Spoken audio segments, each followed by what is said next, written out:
Là, je voudrais vous dire plusieurs choses, puisque c'est un sujet qui a été plusieurs fois évoqué dans la presse, et d'ailleurs, même tout au début, c'est de là que c'est parti.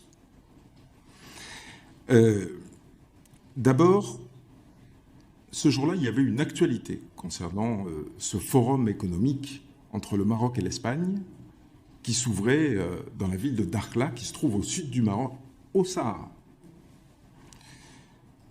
C'était le jour de l'ouverture de ce forum économique. C'est pour ça, moi, c'est une actualité. Le deuxième point intéressant, c'est que ça se déroule à Dakhla, qui est une ville du Sahara.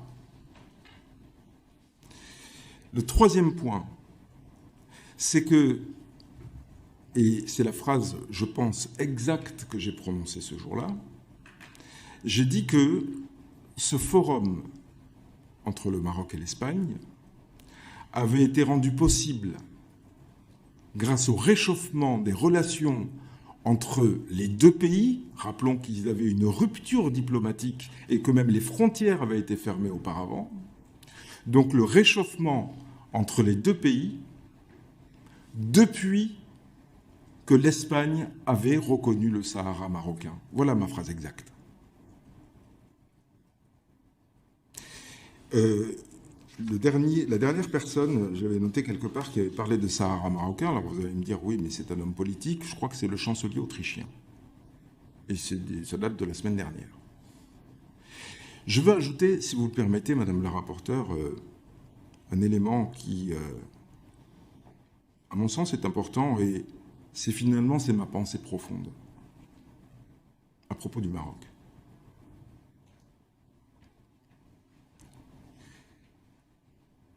Dès lors que le sujet du Maroc et de mon expression Sahara marocain a pris l'ampleur qu'on a connue, je suis soudainement, comme par enchantement, devenu journaliste franco-marocain. Avant cela, personne n'avait fait référence à mes origines dans la presse. D'ailleurs, il y a même des gens qui se demandaient de quelle origine j'étais. Et moi-même, jamais je n'ai mis en avant mes origines marocaines. Jamais. Et j'ajouterai une dernière chose, si vous me permettez, Madame la rapporteure. Et ça, c'est vraiment le fond de ma pensée. C'est que le Maroc est un grand pays, souverain, et qui n'a besoin de personne pour défendre ses intérêts. Et surtout pas de petits télégraphistes.